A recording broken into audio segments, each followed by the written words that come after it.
Hello my dear student, कैसे हैं आप लोग। Good morning, good evening, good night, जब भी आप मेरा वीडियो देख रहे हैं या फिर देखेंगे। तो मेरे दोस्तों, बहुत दिनों के बाद आज मिल रहे हैं। आज लेके आए हैं आपके लिए बहुत ही खूबसूरत सा टॉपिक। जो पांचवा लेसन है उसको हम नहीं पढ़ाए हैं क्योंकि बहुत थ्योरेटिकल चैप्टर है, तो उसमें बहुत ज़्यादा थ्योरी है, इसकी वजह से उसको नहीं पढ़ा है। और अगर आप चाहेंगे तो कमेंट बॉक्स में कमेंट करना, मैं उसका भी वीडियो बना दूंगा। मैं लेके आया हूँ चैप्टर नंबर 6। ठीक है, चैप्टर नंबर 6 में बताएंगे आपको। चैप्टर नंबर 6 है इलेक्ट्रोमैग्नेटिक इंडक्शन, ठीक है ना, फिजिक्स का। तो चलिए शुरू करते हैं। चैप्टर नंबर 6 है आपका इलेक्ट्रो मैग्नेटिक इंडक्शन। ठीक है, ठीक है। अगर आप चाहते हैं कि मेरा पूरा का पूरा वीडियो देखना, जैसे कि फिजिक्स का पूरा पूरा वीडियो देखना, तो आप मेरे चैनल पे जाइए, इन्फिनिटी एनसीईआरटी। आप यूट्यूब पे सर्च करेंगे इन्फिनिटी एनसीईआरटी बाय जान सर, और उसमें आपको आ जाएगा पूरा का पूरा वीडियो मिल जाएगा। ठीक है, फिजिक्स का, केमिस्ट्री का भी वीडियो है, केमिस्ट्री का आप मिल जाएगा आपको। चैप्टर नंबर 5 का मिल जाएगा, 3 का मिल जाएगा। ठीक है। तो चलिए, ये हमारा चैप्टर है, चैप्टर नंबर 6 है, चैप्टर नंबर 6 है फिजिक्स का। और इसमें पढ़ाएंगे हम मैग्नेटिक फ्लक्स। इसको कहते हैं इलेक्ट्रोमैग्नेटिक इंडक्शन। इसको हम लोग बोलते हैं ईएमआई भी कहते हैं, ईएमआई। ईएमआई, ईएमआई मालूम है ना भाई। आप लोग कोई मोबाइल लेते हैं, फोन लेते हैं, या फिर अब तो फोन भी ईएमआई पे आता है, कार बाइक सब ईएमआई पे आ जाता है। ठीक है, वो वाला ईएमआई नहीं है भाई, इलेक्ट्रोमैग्नेटिक इंडक्शन। ठीक है ना, इलेक्ट्रोमैग्नेटिक इंडक्शन। चलिए आज पढ़ते हैं मैग्नेटिक फ्लक्स। सबसे पहला हम लोग टॉपिक रहेगा magnetic flux. Magnetic flux, flux. अब बताइए, आपको मैं पहले बता दूं, आप अगर मेरा फर्स्ट वाला इलेक्ट्रिक फील्ड एंड चार्ज का जो वीडियो है, जो चैप्टर है, उसमें अगर वीडियो नहीं देखे तो उसको जाके देख लीजिए। ठीक है, आपको फ्लक्स बड़ा क्लियरेंस होगा। फ्लक्स क्या होता है? फ्लक्स को हम रिप्रेजेंट करते हैं फाई से। इलेक्ट्रिक फ्लक्स है तो सफिक्स में ई कर देंगे। अगर मैग्नेटिक फ्लक्स है तो क्या करेंगे, फाई करेंगे, और यहां पे कर देंगे मैग्नेटिक फ्लक्स को बी से। ठीक है, ये है मैग्नेटिक फ्लक्स। अब इसमें बताएंगे मैग्नेटिक फ्लक्स क्या होता है। मैग्नेटिक फ्लक्स के बारे में बता देता है, फिर उसके बाद डेफिनेशन लिखवा देंगे, आपका पूरा पूरा क्लियर हो जाएगा। सबसे पहले मैग्नेटिक फ्लक्स वो होता है कि मैग्नेटिक फील्ड लाइन जो किसी एरिया वेक्टर के परपेंडिकुलर पास करती है, उसे कहते हैं एरिया वेक्टर।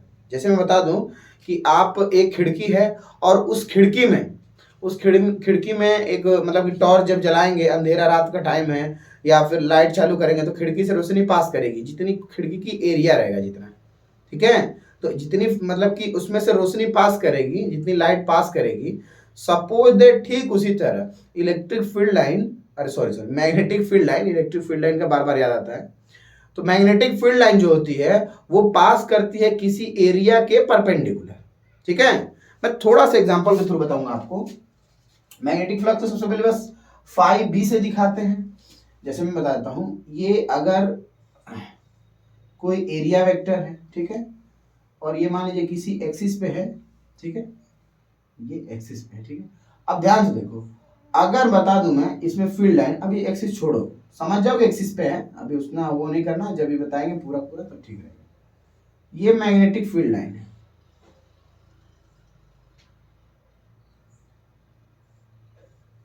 ये मैग्नेटिक फील्ड लाइन है। ठीक है, मैग्नेटिक फील्ड लाइन है। ठीक है, मैग्नेटिक फील्ड लाइन है। अब देखो, ये जो एरिया है हमारा, उस एरिया के क्या परपेंडिकुलर है। जैसे मैं बता दूं और एग्जांपल के थ्रू बता दूं आपको। मेरे पास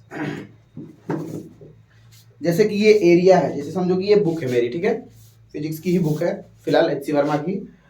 तो अगर ये मान लो पूरा का पूरा एरिया है, और मैग्नेटिक फील्ड लाइन एकदम इसके परपेंडिकुलर जाए, जैसे कि देखो यहाँ पे, अगर ये एरिया है और इसके एकदम परपेंडिकुलर जाए, एरिया के परपेंडिकुलर 90 डिग्री पे, देखो 90 डिग्री है ना यहाँ पे, तो अगर उसके परपेंडिकुलर जाती है, अगर मैग्नेटिक फील्ड लाइन अगर उसके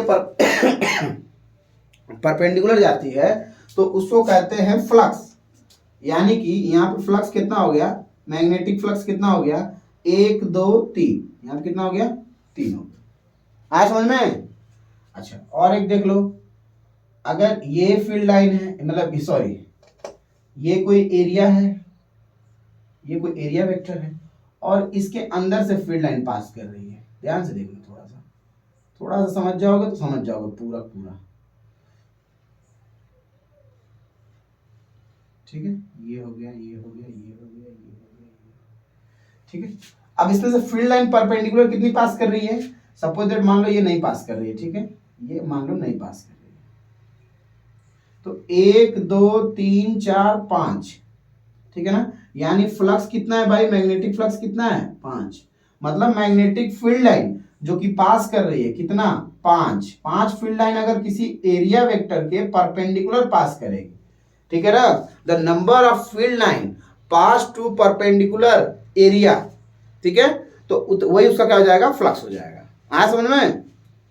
अरे भाई देखो ध्यान से, यहाँ पे अगर मैं पूछ दूं फ्लक्स कितना है, तो देखो मैग्नेटिक फील्ड लाइन है ये, 1 2 3, 3 फील्ड लाइन क्या 90 डिग्री पे पास कर रही है इससे। ये एरिया है, एरिया को मैं ऐसे बनाया हूं और इससे पास कर रही है, और यहाँ पे ये एरिया है, इस एरिया से पास कर रही है। अब एरिया से जितनी मैग्नेटिक फील्ड लाइन पास करेगी उसे बोलते हैं मैग्नेटिक फ्लक्स। आया समझ में? ठीक है, एक और एग्जांपल ले लेते हैं, एक और। अगर एरिया को मैं बड़ा रख दूंगा, मान लो एरिया को बड़ा रख दूंगा, सबसे बड़ा कर दूं क्या मैं, यहाँ पे एरिया को मैं बड़ा रख दूं और मैग्नेटिक फील्ड लाइन को देखना भाई,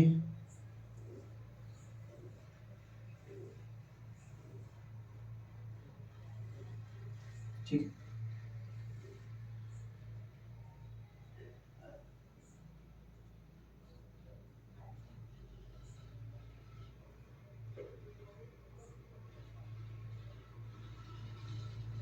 ये हो गया हमारा, ठीक है। देखो भाई, मैग्नेटिक फील्ड लाइन क्या पास कर रही है, परपेंडिकुलर सरफेस के। अब इस सरफेस के परपेंडिकुलर पास कर रही है, तो इसका फ्लक्स कितना हो जाएगा, मैग्नेटिक फ्लक्स। तो मैग्नेटिक फ्लक्स हो गया आपका 1 2 3 1 2 3 4 5 6 7 8, मैग्नेटिक फ्लक्स कितना हो गया, 8 हो गया। इसका मतलब हम कह सकते हैं कि अगर एरिया बड़ा रहेगा तो मैग्नेटिक फील्ड लाइन ज्यादा पास करेगी। भाई एक छोटा सा होल रहेगा, उसमें से कितनी, अगर आप सपोज दैट लाइट को मान लो मैग्नेटिक फील्ड है, ठीक है, मैग्नेटिक फील्ड लाइन किसी होल से, इतने बड़े होल से पास करेगी, ठीक है, और एक बड़े से खिड़की से पास करेगी, तो बताओ किस में ज्यादा से ज्यादा रोशनी जाएगी? भाई जो खिड़की होगी, क्योंकि खिड़की का एरिया बड़ा होता है, ठीक है, और जब खिड़की का एरिया जो है बड़ा रहता है तो वहां से ज्यादा लाइट पास करेगी। इसलिए हम कह सकते हैं कि अगर एरिया ज्यादा होगा तो मैग्नेटिक फील्ड लाइन ज्यादा पास करेगी, और अगर एरिया छोटा होगा, जैसे कि यहाँ पे एरिया दोनों सेम है, ये एरिया छोटा है, मतलब सपोज दैट मान लो ये एरिया बराबर है और ये बहुत बड़ा है, ये एरिया से फील्ड लाइन गई है कितनी, 3, और ये एरिया से गई है कितनी, 5। इसका मतलब हम कह सकते हैं कि इस फील्ड लाइन में डेंसिटी ज्यादा है, फील्ड लाइन की डेंसिटी ज्यादा है। अब फील्ड लाइन की डेंसिटी ज्यादा रहेगी तो मैग्नेटिक फ्लक्स भी ज्यादा होगा। अब यहाँ पे डेंसिटी थोड़ी सी कम है, और कम रहने के बावजूद एरिया तो वही है, तो इसमें अगर डेंसिटी कम है तो मैग्नेटिक फील्ड लाइन कितनी पास की, 3, तो मैग्नेटिक फ्लक्स कितना हो गया, 3 हो गया। अब यहाँ पे आप बताएंगे कि यहाँ पे एरिया हमने सबसे बड़ा रखा, एरिया देखो भाई देखने में भी बड़ा है, इससे बड़ा है। अब मैग्नेटिक फील्ड लाइन कितनी पास की, 8 मैग्नेटिक फील्ड लाइन कितनी है, 8 पास की। अगर 8 पास की तो इसका मतलब हम कह सकते हैं कि एरिया अगर बड़ा रहेगा तो मैग्नेटिक फील्ड क्या हो जाएगा, ज्यादा हो जाएगा। इसमें कोई दिक्कत, आप लोग नोट करें फिर मैं आगे चलूँ, नोट करें फिर मैं, अगर इसको नोट करिए फिर एग्जाम्पल के थ्रू मैं आपको डेफिनेशन लिखवा देता हूँ। चलिए अब इसका डेफिनेशन के थ्रू हम बताते हैं। The number of field line मैं क्या बोला था कि जितनी फील्ड लाइन पास करेगी परपेंडिकुलर किसी एरिया वेक्टर के, तो वही क्या हो जाएगा, उसका मैग्नेटिक फ्लक्स हो जाएगा। तो चलो यहाँ बताते हैं कि the number of field line, यानी कि मैग्नेट वाली फील्ड लाइन रहनी चाहिए, passing perpendicular through a surface, ठीक है ना, मतलब किसी परपेंडिकुलर सरफेस के, मतलब कि जो भी एरिया वेक्टर रहेगा उसके परपेंडिकुलर अगर वो क्रॉस करता है 90 डिग्री पे, ठीक है ना, 90 डिग्री मतलब परपेंडिकुलर अगर क्रॉस करता है तो वही होता है मैग्नेटिक फ्लक्स। अब एक जनरल वे में बताते हैं आपको कि सपोज दैट ये एरिया ले लेते हैं कोई ऐसे, कुछ क्रिटिकल कंडीशन ले लेते हैं, और ये किसी एक्सिस पे है, मान लो ये एक्स वाई एक्सिस पे है, ठीक है, वाई एक्सिस पे, ये वाई हो गया, ये वाई डैश हो गया, ठीक है, कोई दिक्कत नहीं, mention not, cool baby cool. चलो ध्यान दो। अब हम देखते हैं कि अगर इसका एरिया वेक्टर ये है, ठीक, एरिया वेक्टर, और मैग्नेटिक फील्ड लाइन पास कर रही है कैसे, ऐसे, ये है बी, और यहां से एंगल बना रही है कितना, थीटा एंगल बना रही है। ध्यान से देखो, एरिया वेक्टर हमेशा कैसा होता है, जैसे कि मैं बता दूं, फिर से बुक लेना पड़ेगा मेरे को, मैं वापस से बुक लूं, आप लोग के लिए बहुत मेहनत करता हूं, ये मुश्किल से वीडियो बनता है, मजाक था भाई। देखो ये जो हमारा एरिया है, अगर मैं इसकी एरिया पूछूं तो इसकी एरिया क्या हो जाएगी भाई, इसकी एरिया हो जाएगी ये वाली परपेंडिकुलर, यही एरिया होगी ना, ये थोड़ी एरिया होगा। अगर मैं बोल दूं इस कॉपी की एरिया क्या है, तो आप ये बताएंगे ना एरिया, ये लेंथ इनटू विड्थ, तो एरिया वेक्टर ये परपेंडिकुलर जाएगी, तो एरिया कैसी होती है, ये हो गया। अब मैग्नेटिक फ्लक्स जो कि हमको चाहिए किसी एंगल पे है, तो हमको क्या बोला है, परपेंडिकुलर, तो मैग्नेटिक क्या हो जाएगा इसमें, यहां पे आ जाएगा बी कॉस थीटा, ठीक है। तो हम कह सकते हैं, आपको मालूम है कि फाई बी, ठीक है, अगर हम डायरेक्ट ऐसे बोले, डायरेक्ट प्रोपोर्शनल टू क्या हो जाएगा, एरिया वेक्टर, और phi B proportional to B cos theta, because 90 degree पे है, बिकॉज क्या है, परपेंडिकुलर टू एरिया वेक्टर, ठीक है ना, एरिया वेक्टर कैसा है, परपेंडिकुलर। अब दोनों को मर्ज कर देंगे तो हम लिख सकते हैं phi B equal to B cos theta और ए इंटू ए, इसको ऐसे भी लिखा जा सकता है, phi B equal to B A cos theta, ये आ गया, ठीक है। अगर कॉस को रिप्लेस करेंगे, स्केलर फॉर्म में लिखना है, तो हम क्या कह सकते हैं, स्केलर फॉर्म में, अगर नीचे तक बोर्ड दिख रहा है आपको तो मैं यहीं पे लिख दूं क्या, तो फाई बी इक्वल टू मैं लिख सकता हूं बी डॉट ए, ये स्केलर फॉर्म है आपका, ठीक है। इसको नोट करें, ये मिटा दूं क्या, इसकी जरूरत नहीं है अभी, इसको नोट करें फिर आगे चले। तो मैग्नेटिक फ्लक्स इक्वल टू आया था हमारा, magnetic flux equal to B A cos theta, तो मैं बोल दूं अगर कॉस थीटा क्या है, तो थीटा एंगल बिटवीन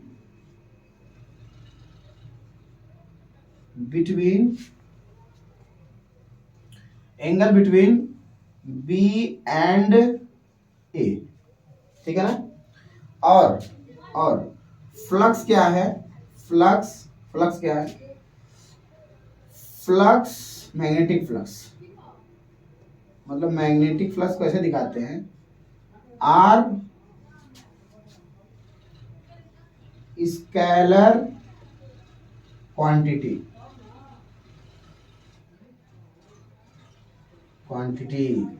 दिखता है, ठीक है।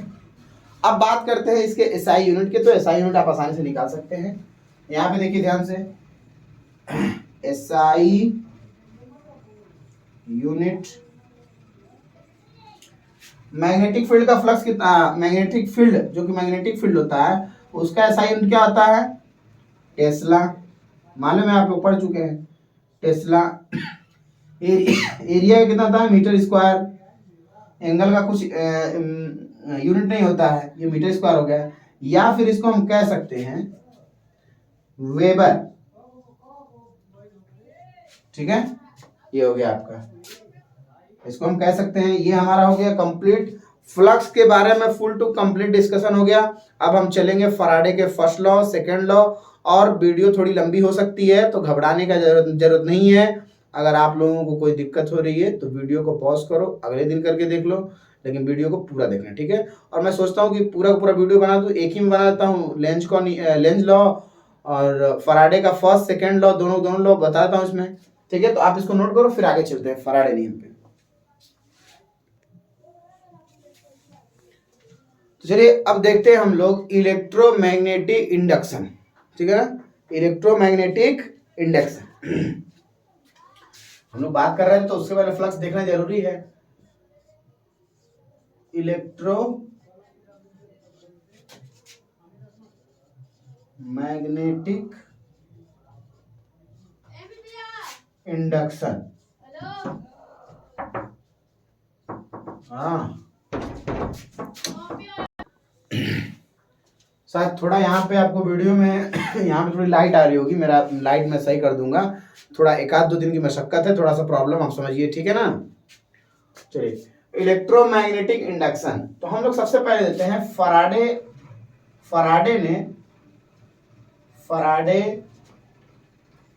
एक्सपेरिमेंट ऑब्जर्वेशन,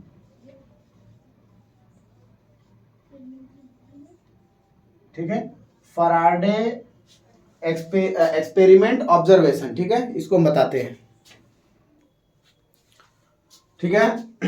थोड़ा सा डिस्टर्ब के लिए माफी चाहता हूं।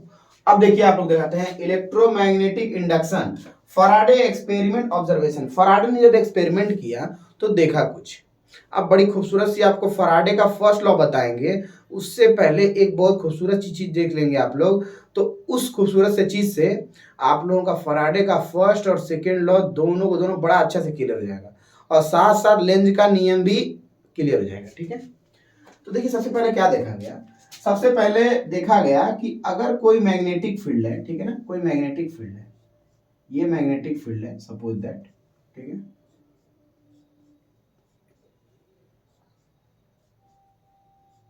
ठीक है, ये मैग्नेटिक फील्ड है। ये मैग्नेटिक फील्ड कैसी है, इनसाइड है, मतलब अंदर की तरफ, समझ रहे हैं ना आप। क्रॉस मतलब अंदर, अगर आपको नहीं मालूम है तो मैं बताता हूं, क्रॉस मतलब होता है इनसाइड और डॉट मतलब आउटसाइड, ठीक है। अगर ये मैग्नेटिक फील्ड है, ठीक है ना, अंदर की तरफ, और सबसे पहली बात बता देता हूं आपको, ये मैग्नेटिक फील्ड कैसा है, इनसाइड है, इनसाइड, ठीक है। इसको आप लोग नोट कर लेना, फिर मैं बता दूं। अच्छा, इसके अंदर एक बना दिया गया है कॉइल, क्या बना दिया गया, कॉइल, ध्यान से देखना, बात समझना। इसके अंदर बना गया कॉइल। कॉइल क्या होता है भाई, COIL, कॉइल। कॉइल क्या होता है, कॉइल क्या होता है, कंडक्टर होता है। कॉइल क्या होता है, क्या होता है, कंडक्टर,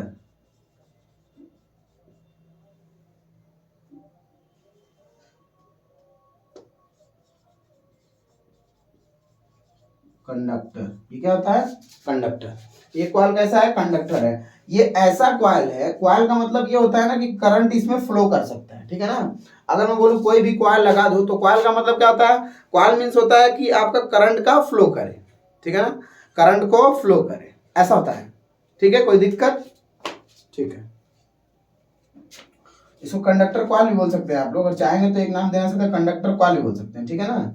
अच्छा, अब बात यह है कि अगर ये मैग्नेटिक फील्ड, ठीक है ना, मैग्नेटिक फील्ड, जो मैग्नेटिक फील्ड है आपकी, इसमें क्या आ रहा है, चेंजिंग आ रही है, चेंजिंग समझ रहे हैं हम लोग, बदलाव। मतलब कि अगर ये मैग्नेटिक फील्ड क्या है, वेरिएबल है, मतलब कम ज्यादा घट बढ़ रही है, ठीक है ना, या फिर घट सकती है एकदम लगातार घट रही है, या फिर बढ़ रही हो, या घट बढ़ दोनों रही हो, ठीक है ना। घुमा फिरा की बात यह है कि मैग्नेटिक फील्ड में अगर चेंजिंग आएगी, मैग्नेटिक फील्ड में चेंजिंग आएगी, तो इसके अंदर देखा गया एक करंट आया, जिस करंट को कहते हैं आई इंड्यूस करंट, ठीक है ना। कौन सा करंट आया, आई इंड्यूस करंट। तो आई क्या आया, करंट आया, आई, इसको बोलते हैं आई, मतलब करंट क्या बोलते हैं, इंड्यूस करंट, इसको क्या बोलते हैं, इंड्यूस करंट। मतलब कि अगर कोई कॉइल है, अगर कॉइल को किसी magnetic field, uniformly magnetic field, और ये बात, ये यूनिफॉर्मली के साथ साथ मैग्नेटिक फील्ड चेंज हो रहा है, अगर मैग्नेटिक फील्ड चेंज हो रहा है और उसके बीच में कोई कॉइल रखेंगे, तो क्या होगा, तो वहां पे देखते हैं कि एक करंट आया, एक इंड्यूस करंट आया, ठीक है, इंड्यूस करंट आया।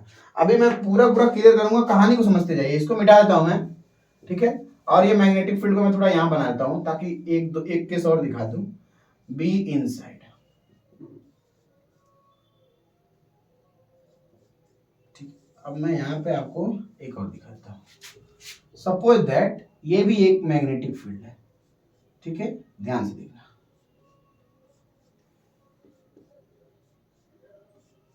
ये क्या है, मैग्नेटिक फील्ड है, और बना चुका है काटो। ये क्या है, मैग्नेटिक फील्ड है बी। ये भी कैसा है, इनसाइड है, इनसाइड, ठीक है। अगर यहाँ पे नहीं दिखा तो मिटा दूंगा इसको, चलो रहने दो। अब इसके बीच में एक बना दिया हमने कॉइल।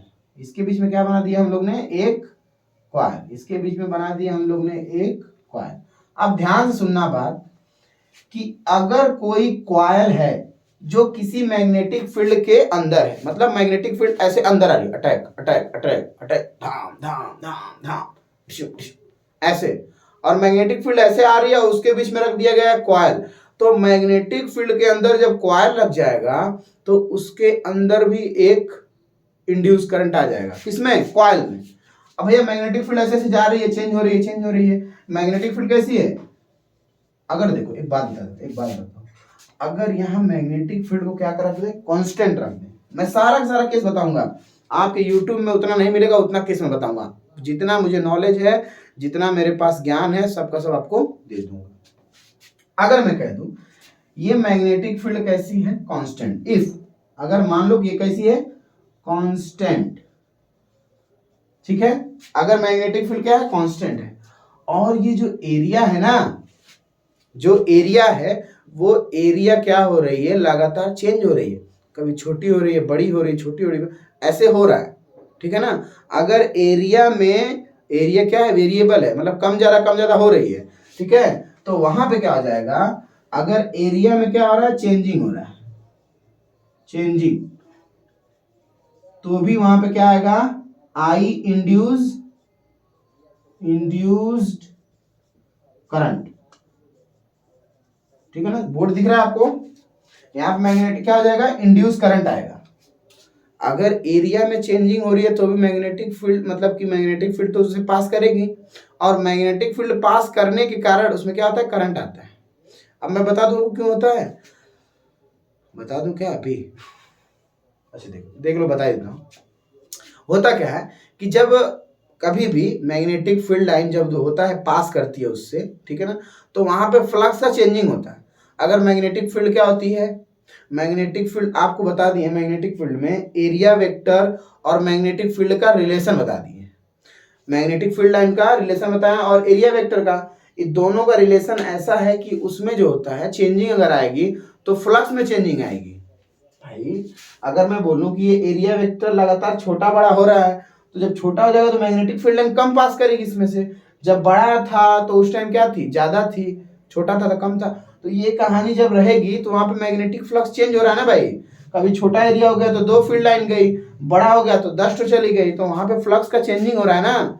तो फ्लक्स का चेंजिंग होता है तो वहां से आपको मिलता है करंट, ठीक है। वो भी करंट कैसे बनता है वो भी देख लीजिए। अब जब फ्लक्स का चेंजिंग होता है तो उसके बाद इसके अंदर, कॉइल के अंदर बन जाता है एक ईएमएफ, ठीक है। और ये जो क्या बनेगा, ईएमएफ बनेगा। ईएमएफ बनने के कारण क्या आता है, इंड्यूस करंट आएगा। ईएमएफ की बात आगे करेंगे, लेकिन थोड़ा सा मैं आपको बता दिया हूं ज्यादा। वैसे भी आप लोग तो खुद ही तेज तर्राक हैं, इतने पढ़ने में बहुत ज्यादा तेज तर्राक, होशियार, ठीक है। इसको नोट करें, फिर और बता देते हैं। अच्छा, साथ साथ एक और मैं आपको बता देता हूं, उसको कमेंट में आपको करना है कि अगर मैं मैग्नेटिक, मतलब कि एरिया वेक्टर को कांस्टेंट रखूं, मैग्नेटिक फील्ड लाइन को क्या करूं, कांस्टेंट रखूं, मतलब कोई चेंजिंग ना हो, तो क्या करंट पास करेगा या फिर करंट पास नहीं करेगा, आपको ये कमेंट बॉक्स में करना है, ठीक है। नोट करो।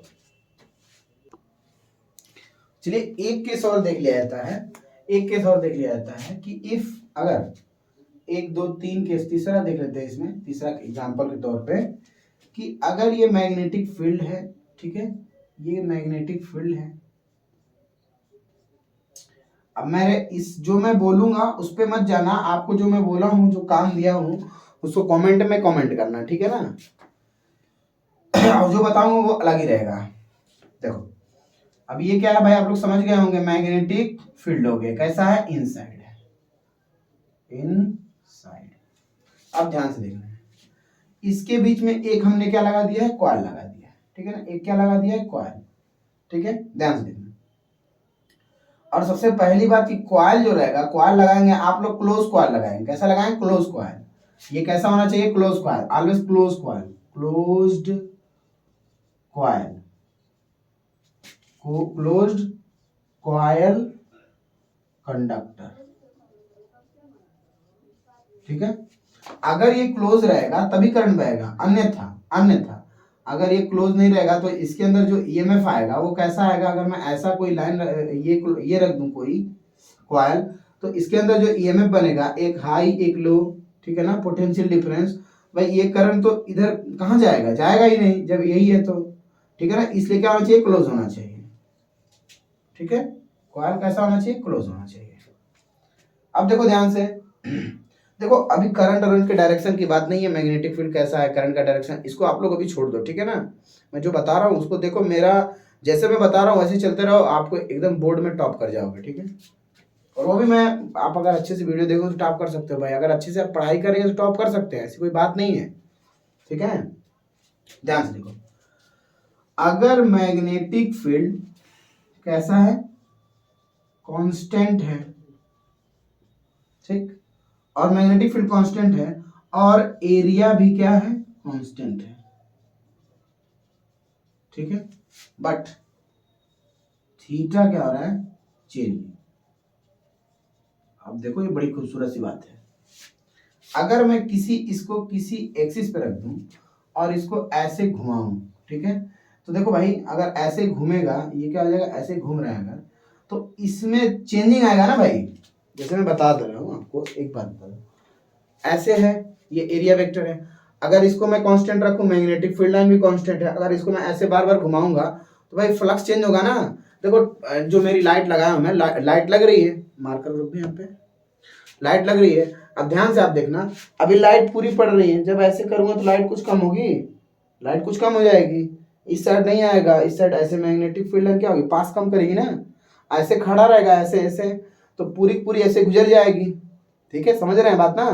तो मैग्नेटिक फील्ड लाइन ज्यादा ज्यादा नहीं पास की, अब मैं ऐसे करूंगा तो फ्लक्स का चेंजिंग हो रहा है ना भाई, ऐसे ऐसे, ओहो शे, ऐसे ऐसे, तो फ्लक्स का क्या हो रहा है, चेंजिंग हो रहा है। जब ऐसे करूंगा, अगर मैं इसको लगातार ऐसे घुमाऊंगा, रोटेट करूंगा, तो उस टाइम थीटा क्या हो जाएगा, चेंजिंग आएगा, और जब थीटा चेंजिंग आएगा तो उसकी वजह से क्या आएगा, उसकी वजह से आएगा, उसकी वजह से क्या आ जाएगा, आई इंड्यूस, क्या हो जाएगा, इंड्यूस करंट, इंड्यूस्ड करंट,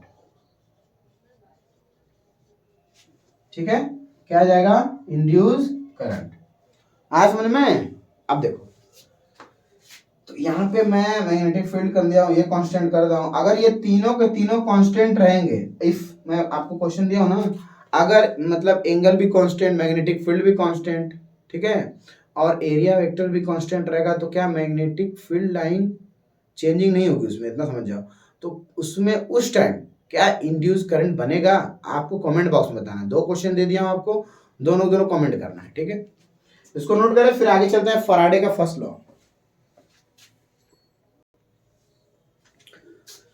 तो चलिए, इंतजार की घड़ी हो गई खत्म, अब आपको बताएंगे फराडे का फर्स्ट लॉ।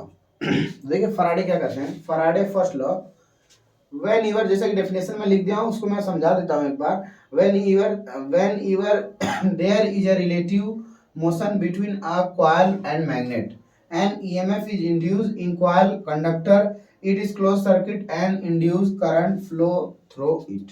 क्या समझ में आपको आया? तो आपका जवाब होगा जी सर, हमें नहीं समझ में आया थोड़ा भी। तो मैं बताऊंगा क्या होगा, कि अगर कोई भी मतलब कंडक्टर क्या है, मतलब कॉइल कंडक्टर अगर कोई भी रहेगा, उसका और मैग्नेटिक फील्ड के बीच में रिलेटिव मोशन है, तो वहां पे आपको क्या होता है, एक इंड्यूस होता है, क्या, ईएमएफ, ठीक है ना, एक ईएमएफ इंड्यूस होता है। देखो यहाँ पे लिखा है EMF is induce in a coil conductor, it is close circuit and induce current flow through. मतलब कि एक क्या होता है, कॉइल, जो कॉइल हम लोग रखे हैं उसके और मैग्नेटिक फील्ड के बीच में कोई मोशन होना चाहिए, वो भी कैसा motion, relative motion. Relative motion का मतलब कि अगर मैग्नेटिक फील्ड 100 के स्पीड से चल रही है और आपका कॉइल जो है 80 के स्पीड से चल रहा है, तो दोनों के बीच में 20 का डिफरेंस है, 20 मीटर पर सेकेंड में वेलोसिटी का डिफरेंट है ना, तो उन दोनों के बीच जो डिफरेंस है उनके बीच में क्या हो रहा है, रिलेटिव मोशन हो रहा है। या फिर मैं कह दूं अगर कोई कॉइल है और मैं अगर मैग्नेट कोई है, उसको ऐसे ऐसे उसके ऊपर से ऐसे ऐसे घुमाऊंगा, तो वहां पे भी रिलेटिव मोशन हो रहा है। मतलब एक दूसरे के रिलेटिव मोशन होना चाहिए, चाहे कैसे भी हो।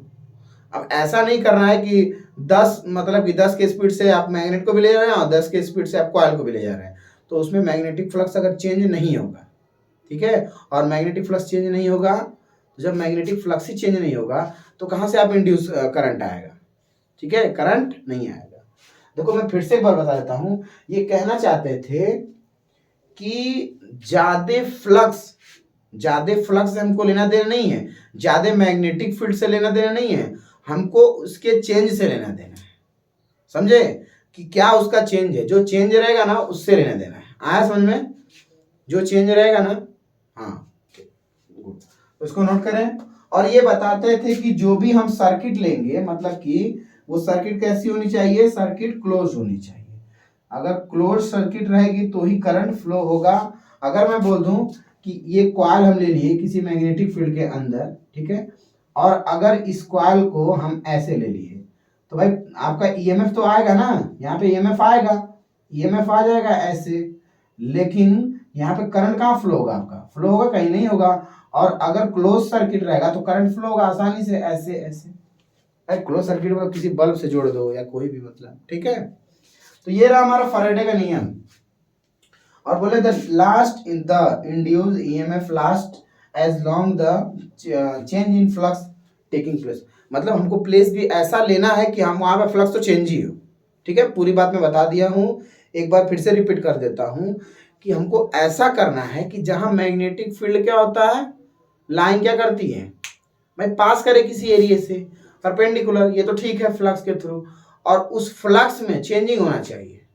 अगर वो फ्लक्स चेंज हो रहा है तो वहां पे क्या आ जाएगा, इंड्यूस करंट आ जाएगा। इंड्यूस करंट किससे आएगा, एक ईएमएफ जनरेट हो जाएगा, वहां पे इंड्यूस हो जाएगा ईएमएफ, ठीक है ना। और ईएमएफ जब इंड्यूस होगा तो वहां से क्या होता है, करंट मिलता है, ठीक है। ये फैराडे का फर्स्ट लॉ है, इसको मिटाइए फिर हम सेकेंड लॉ बताते हैं। अरे नोट करो, ठीक है। थोड़ा सा फ्लक्स के बारे में चर्चा कर लें, जैसे कि इसका फिगर नहीं बनाए थे तो आप लोग अभी बोलेंगे फिगर नहीं बनाया। अगर मैं बोल दूं यहाँ पे कोई मैग्नेटिक बार है, ठीक है, जो कैसा है नॉर्थ साउथ, और इसका डायरेक्शन होता है साउथ से नॉर्थ, अंदर की तरफ साउथ से नॉर्थ और बाहर की तरफ नॉर्थ से साउथ। और मैं यहाँ पे एक कॉइल बना दूं, ऐसे कोई कॉइल बनाता हूँ, ठीक है। ऐसे एक एनसीईआरटी में आपका फिगर देता है, उसी को मैं बना देता हूँ, ठीक है। अब देखो ध्यान से, इसमें से मैग्नेटिक फील्ड लाइन कुछ ऐसे पास करेंगी, ठीक है, कुछ ऐसे पास करेगी और कुछ तो बाहर ही निकल जाएगी, कुछ क्या करेगी, बाहर ही निकल जाएगी, कुछ बाहर निकल जाएगी, जैसे कि ऐसे, ठीक है, कुछ ऐसे पास करेगी। तो जब यहाँ पे एक लगाते हैं गैल्वेनोमीटर, अब जब मैग्नेटिक फील्ड लाइन क्या करेगी, इससे पास करेगी तो इसमें आ जाएगा एक करंट जो आई इंड्यूस होता है, इसका बोलते हैं इंड्यूस करंट। और यहाँ पे आपका बता देता है, इसमें बना पोटेंशियल बन जाएगा, ठीक है ना, पोटेंशियल डिफरेंस बन जाएगा, जो बताएगा हमको। देखो यहाँ पे ईएमएफ है जो ना, वही तो पोटेंशियल डिफरेंस है। पोटेंशियल डिफरेंस की जगह क्या आ गया, ईएमएफ वगैरह भी, बैटरी पड़े ना, बैटरी। अब मेरा वीडियो देखेगा केमिस्ट्री का, तो उसमें इलेक्ट्रोमैग्नेटिज्म है कोई, मतलब कि इलेक्ट्रिकल कोई केमिस्ट्री का चैप्टर है, उसमें ईएमएफ के बारे में बताया है। या फिर मेरा वीडियो देखेंगे फिजिक्स का, तो उसमें मैं बता चुका हूँ कि ईएमएफ क्या होता है, ठीक है।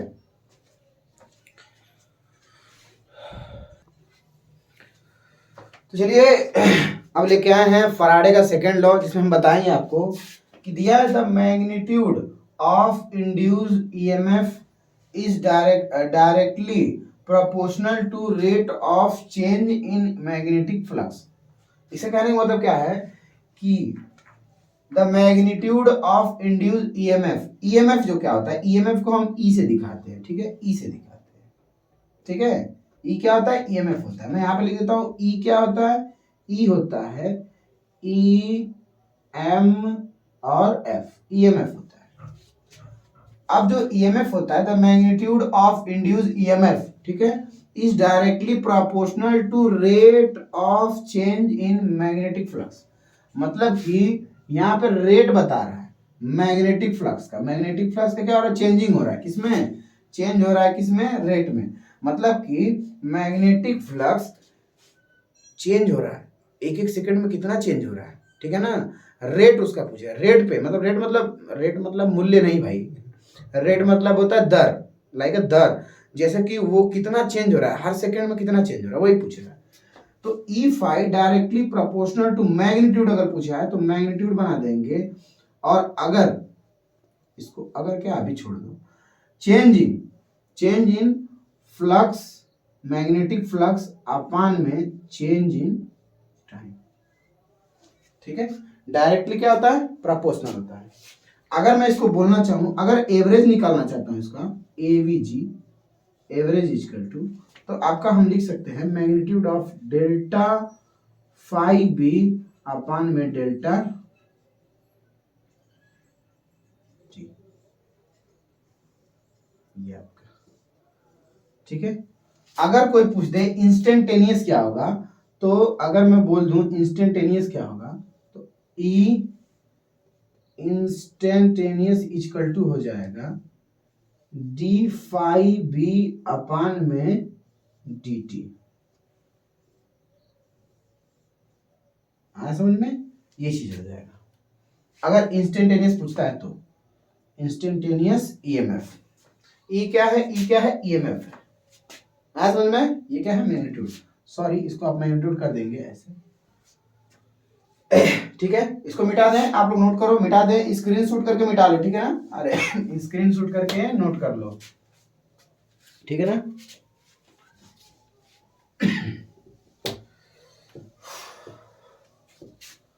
अब जैसा कि हम लोग को पता चल गया कि E बराबर होता है magnitude of delta phi B upon में डेल्टा टी, ये हो गया। अगर इफ induced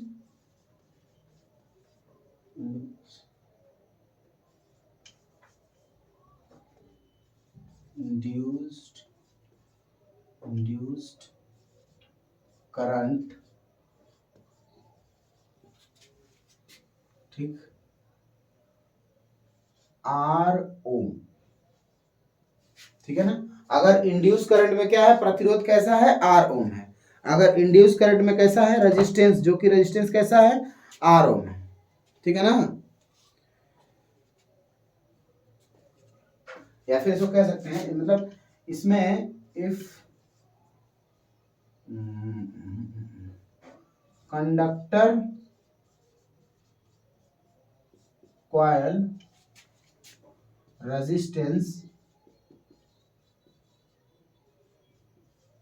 आर ओ, ठीक है, तो क्या हो जाएगा, ध्यान से देखना है।